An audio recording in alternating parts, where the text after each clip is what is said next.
কিসের ফাওয়া কথা? কোনো ফাওয়া কথা না। আমার সাবালের কিডনি তুই খুলেছিস। আরে ভাই কিসের কিডনি? কিডনি মিডনি কি? ওসব আমি কিছু বুঝি না। কিডনি আমি খুলিনি। এই আমার কিডনি খুলিছে, এই খুলিছে। আরে তুই সব প্রমাণ হয়ে যাবে, কিডনি খুলেনি। কিডনি খুলেছি। এই দলের প্রধান চক্র লই আমি চেয়ারম্যান আসুক, চেয়ারম্যান এর রূপ আসি প্রকাশ করে ছাড়বে। কিসের কিডনি? হ্যাঁ ছাড়ো। এই চেয়ারম্যান আসুক আগে। বয় চেয়ারম্যান আসুক আগে। সব কিডনি মিডনি আমি ভাই আসো। বয় চেয়ারম্যান আসুক আগে। হ্যাঁ চেয়ারম্যানের ফোন দাও। চেয়ারম্যান আসসালামু আলাইকুম। ওয়ালাইকুম আসসালাম। ওয়ালাইকুম আসসালাম চেয়ারম্যান সাহেব, আসেন আসেন। হ্যাঁ ছাও। আরে তুমি বসো। আমি বসি না থেকে দাঁড়াই। চেয়ারম্যান সাহেব এই তোমরা এই আমার চিল্লাপাল্লা করে না, আমি এসে গেছি, আমি বিষয়টা দেখতেছি। তোমরা বসো, শান্তই বসো, আমি বিষয়টা দেখতেছি। আমি তো আসছি, আমি বিষয়টা দেখতেছি। তোমরা বসো, তোমরা বিষয়টা বসো। কি হয়েছে বিষয়টা তোমরা আমরা বোঝায় বলো, আমি বিষয়টা দেখতেছি। আমাদের বোঝায় বলো তোমরা। সাহেব কি আর কব, দুঃখের কথা। আমার জীবনের সব শেষ। জানেন তো, অনেক কষ্টে কাজ কাম করি সাবালটা মানুষ করিলাম। এই সজি বসেন কিছুদিন আগে আমার ছেলেরা চাকরির লোভ দেখাই ঢাকায় নিয়ে গেছিল, বলে মোটা অঙ্কের টাকা দেবে। নিয়ে যাওয়ার পরে কি করি জানেন চেয়ারম্যান সাহেব? ওই সজি বসেন আমার ছেলে সে কিডনিটা চুরি করে নিয়েছে চেয়ারম্যান সাহেব। এর বিচার আপনি করে দেন চেয়ারম্যান সাহেব, এর বিচার আপনি করে দেন। হ্যাঁ সাধন, একদম ফাও কথা বলবা না। কিসের ফাও কথা? এই সব মিথ্যে কথা বলতেছে, আমার সাদা গায়ে কাদা লাগানোর চেষ্টা করতেছে। চেয়ারম্যান সাহেব এইটি আমার ছেলের কিডনি চুরি করে চেয়ারম্যান সাহেব বিশ্বাস এর বিচার আপনি করবেন, কিছুই জানেন না। এর বিচার আপনি করবেন। তোমাদের থামতে বলছি না, তোমরা থামো। তোমরা কথা বলতেছো কেন? তোমাদের সমস্যা কি? আমি তো এখানে আসছি, আমি বলছি তো বিষয়টা দেখবো। তোমরা থামো, তোমার ছেলের মুখ দিয়ে আমি বিষয়টা শুনবো।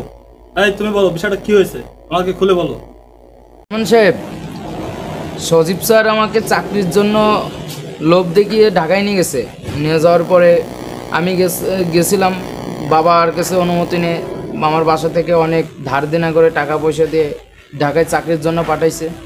যাওয়ার পরে সজীব স্যার আমাকে অনেক ভালো মন্দ খাওয়াইছে, ঘুরাইছে ফিরাইছে।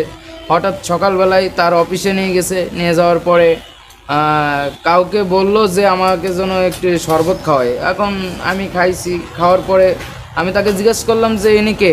তখন বললো যে এটা আমার অফিসের পিয়ন। আমি ভাবলাম ও মা, কি বড় একটা অফিস। এখন আমি ভাবতেছি এত সুন্দর অফিসে আমি চাকরি করব।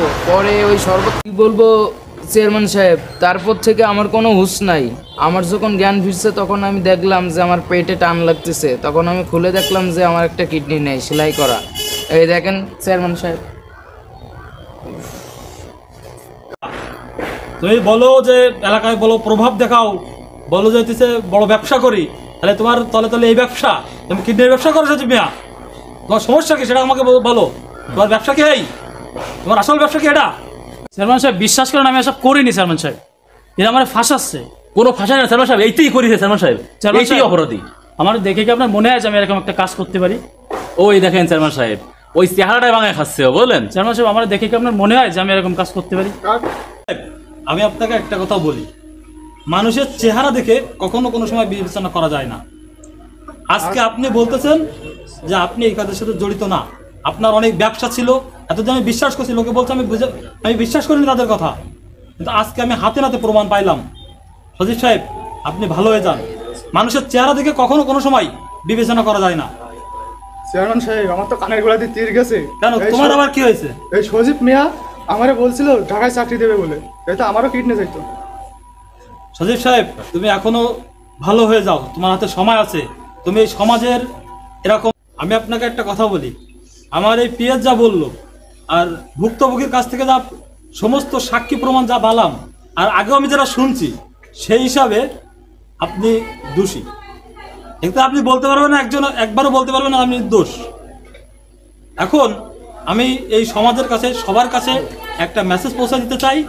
সেটা হচ্ছে, এইভাবে যারা এরকম চাকরির কথা বলে নিয়ে যায়, কিডনি খুলে নেই, আপনার আগে ভালোভাবে খোঁজ নিন। কাউকে কোনোভাবে টাকা এরকমভাবে কারোর কিছু দেবেন না, এবং খোঁজ খবর নিয়ে তারপর আপনার সন্তানকে কার কাছে দিচ্ছেন এটা আপনারা দেখবেন। আর সজীব সাহেব আপনি ভালো হয়ে যান ভাই, আপনার হাতে এখনো সময় আছে, আপনি ভালো হয়ে যান। আর আপনার এই বিচারটা আজকে আইন করবে, আইনের কাজ আইনের গতিতে চলবে। আপনি ভালো হয়ে যান সজীব সাহেব, আপনি ভালো হয়ে যান।